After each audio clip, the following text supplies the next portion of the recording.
नमस्कार मित्रों। असत्य पर सत्य की जीत करने वाले श्री रामचंद्र जी सारे जगत के पूजनीय भगवान हैं।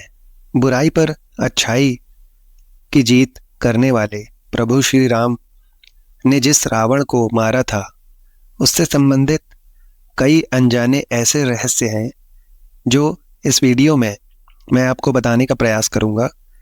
यदि आपको यह वीडियो अच्छी लगे तो इस वीडियो को लाइक अवश्य करिएगा, और यदि इस चैनल पर आप नए हो मित्रों तो इस चैनल को सब्सक्राइब कर लीजिएगा। बात करते हैं उन रहस्यों की जो अभी तक आप नहीं जानते होंगे। महाकाव्य रामायण में श्री राम जी के अतिरिक्त रावण का नाम हर कोई याद करता है।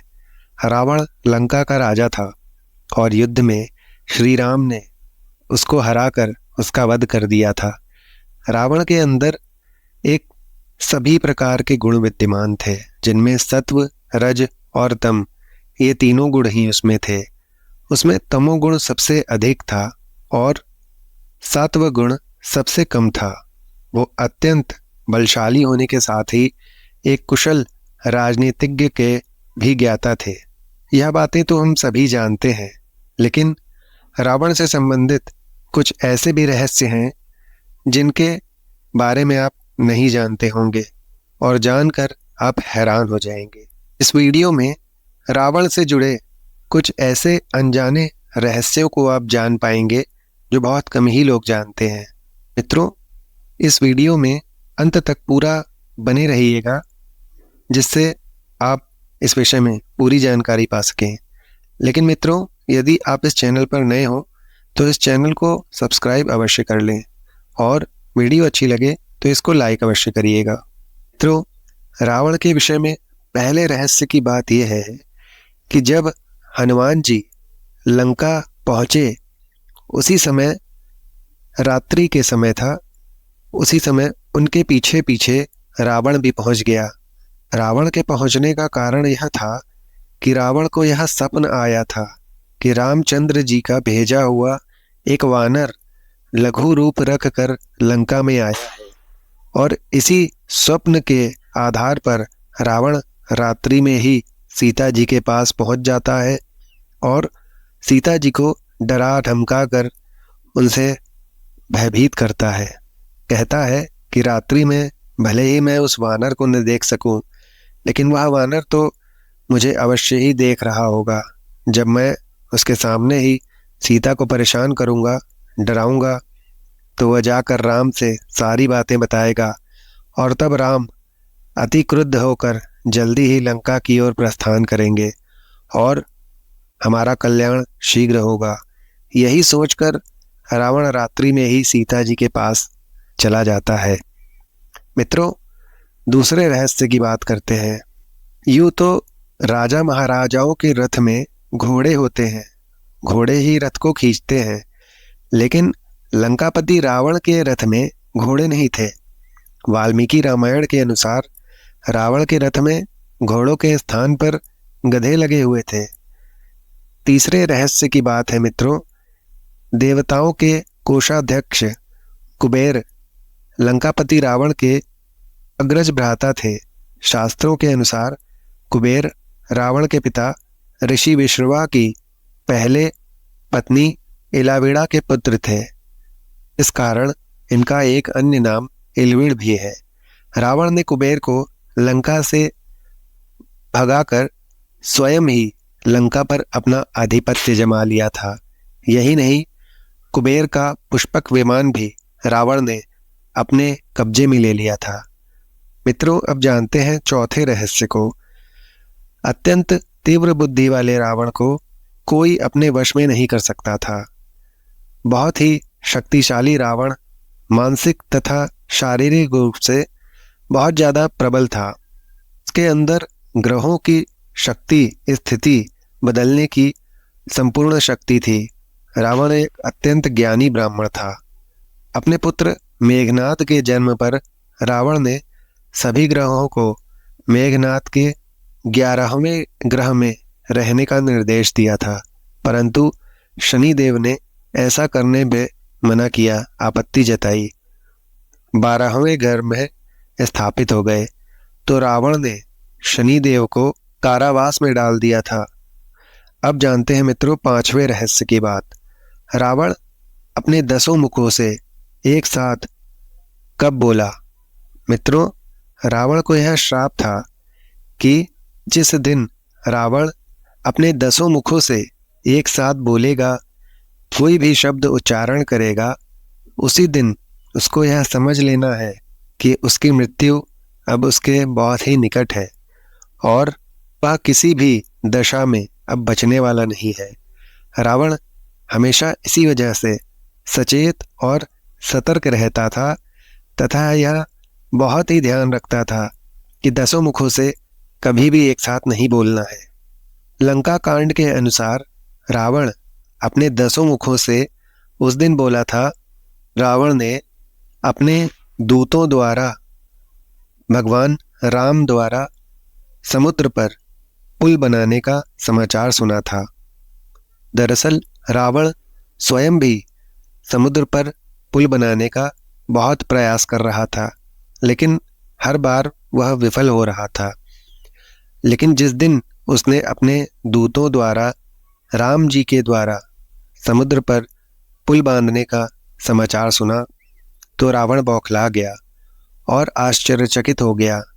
इस अकल्पनीय कार्य के हो जाने पर वह विवेक शून्य होकर एक साथ अपने 10 मुखों से बोल पड़ा और घबराहट में उसने समुद्र के 10 नाम अपने मुख से कह डाले। वह यह भूल जाता है कि उसे ऐसा नहीं करना था, भी विधि का विधान था। उसकी मृत्यु अब उसके निकट आ चुकी थी। अब मित्रों जानते हैं 6वें रहस्य को। रावण जितना दुष्ट था उसमें उतनी अच्छी खूबियां भी थी मित्रों।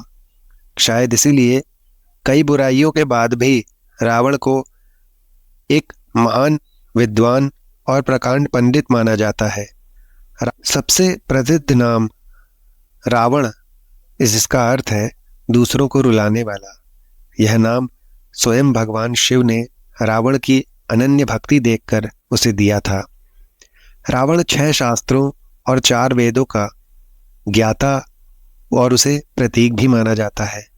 कहते हैं कि वह 65 प्रकार के ज्ञान और हथियारों की सभी कलाओं का मालिक था तथा रावण के 10 सर को अहंकार का प्रतीक माना जाता है और 10 सर में 10 प्रकार की बुराइयां छुपी हुई थीं और 10 सर में ये सब केवल धर्म है, क्योंकि भगवान शिव का परम भक्त रावण अपनी माया शक्ति के लिए भी जाना जाता है। इसलिए कई धार्मिक ग्रंथों में इस बात का उल्लेख है कि 10 सर केवल एक धर्म पैदा करने के लिए थे, सत्व उसमें विद्यमान था। रावण ने कई प्रकार की पुस्तकों की भी रचना की थी। ब्रह्मदेव से वरदान मिलने के बाद रावण ने देवलोक पर भी विजय प्राप्त कर ली थी। इसके बाद अपने साम्राज्य का विस्तार करने के लिए यमलोक पर भी अधिकार जमा लिया था। यही नहीं, उसने नरक भोग रही आत्माओं पर भी अपना कब्जा कर रखा था और उन्हें अपनी सेना में शामिल कर उन्हें अपने साम्राज्य का हिस्सा बना लिया था। अब मित्रों अगले रहस्य के बारे में जानते हैं कि रावण की नाभि में आखिर अमृत कहाँ से आया। इस विषय में मित्रों 2 कथाएं प्राप्त होती हैं। एक कथा के अनुसार रावण के मस्तक में एक सहस्त्रदल कमल थे, जिसकी एक एक बूंद अमृत मकरंद के समान टपकती रहती थी, जिसे योग क्रिया के द्वारा रावण ने हजारों वर्षों तक संचित करके नाभि कुंड में एकत्रित कर लिया था।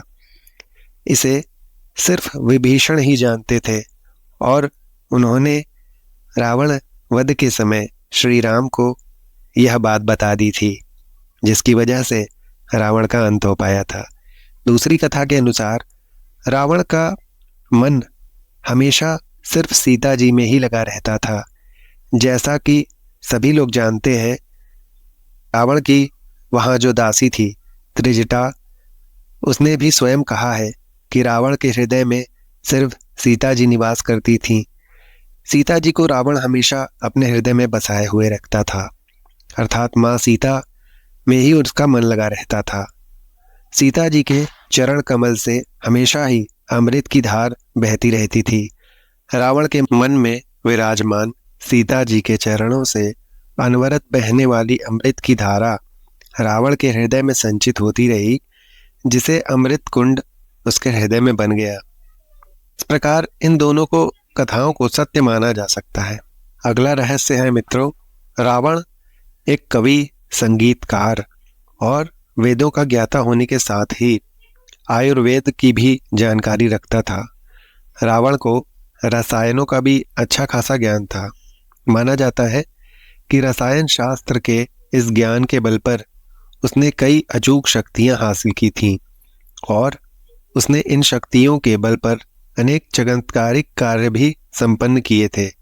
मित्रों, हर व्यक्ति को जड़ी बूटी और आयुर्वेद का ज्ञान रखना आवश्यक होता है, क्योंकि जीवन में इसकी उपयोगिता बहुत होती है। मित्रों, अगला रहस्य है कि रावण कौन था।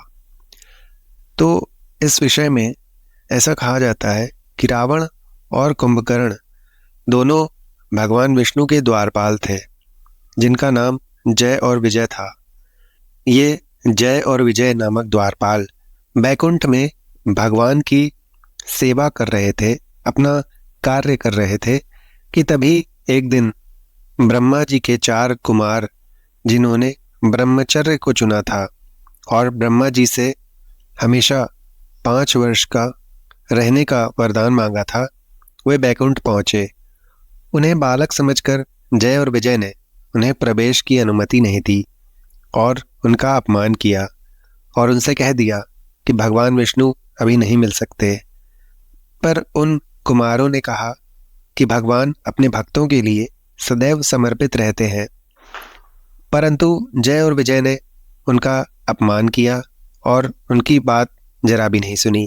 इस पर क्रोधित होकर उन कुमारों ने ही जय और विजय को यह श्राप दिया था कि उन्हें बैकुंठ छोड़कर भगवान से अलग रहना पड़ेगा। इस पर जय और विजय के अत्यधिक क्षमा मांगने पर कुमारों को दया आ गई और उन्होंने जय और विजय से कहा, या तो तुम दोनों धरती पर भगवान के सहयोगियों के रूप में साथ जीवन व्यतीत करो, या फिर 3 जन्मों तक भगवान के शत्रु बनकर धरती पर जियो। जय और विजय ने धरती लोक पर 3 जन्मों के दंड को उचित समझा। अगला रहस्य है मित्रों कि रावण को महिलाओं में बहुत रस था। रावण ने अपनी पत्नी की बड़ी बहन माया पर भी वासना युक्त नजर रखी हुई थी। इसके अतिरिक्त रावण ने विष्णु भक्त तपस्विनी वेदवती का शील भंग करने का प्रयास किया था, जिसके चलते उन्होंने अपनी देह त्याग दी और रावण को यह श्राप दिया कि एक स्त्री के कारण ही तेरी मृत्यु होगी। मान्यता के अनुसार इस युवती ने सीता के रूप में जन्म लिया था और जिसके कारण रावण की मृत्यु हो गई। अगले रहस्य को जानते हैं मित्रों कि रावण ने सीता जी को अपने वश में करने के लिए क्या क्या उपाय किए थे। सीता जी को मनाने के लिए रावण ने विभिन्न प्रकार के राजनीतिक, साम दान, दंड भेद सभी प्रकार की नीति को अपनाया, परंतु सीता जी सिर्फ श्री राम की ही पुजारन थी। उनके मन में सिर्फ श्री राम बसे हुए थे। वे कभी भी रावण से प्रत्यक्ष बात नहीं करती थीं। वाल्मीकि द्वारा रचित रामायण में ऐसा वर्णन मिलता है कि सीता जी को वश में करने के लिए रावण ने सीता जी के समक्ष श्री राम का कटा हुआ सर प्रस्तुत किया और माया रचित राम का धनुष और प्रत्यंचा दिखाए तथा राम की मृत्यु का विश्वास दिलाते हुए उनसे अपने वश में होने के लिए कहा। रामायण के युद्ध कांड के सर्क 32 के अनुसार सीता जी को राम जी के मारे जाने का विश्वास भी हो गया और वे विलाप करके अनेक प्रकार से विभिन्न प्रकार की बातें करने लगी। युद्ध कांड के सर्क 32 और श्लोक 16 के अनुसार विभीषण की पत्नी ने सीता को समझाया कि उन्होंने स्वयं श्री राम का दर्शन किया है, वो समुद्र के तट पर सुरक्षित है, इसके बाद ही सीता निश्चिंत हो जाती हैं। इस प्रकार रावण ने ऐसे कई प्रयास किए, परंतु वह सीता जी को अपने वश में नहीं कर सका और विफल ही रहा। मित्रों, अगला रहस्य है कि मान्यताओं के अनुसार रावण की नाभि में शक्ति बाण लगने के बाद वो धराशायी हो गया था। इस दौरान कालचक्र ने जो रचना की उसने रावण को पूजनीय बना दिया।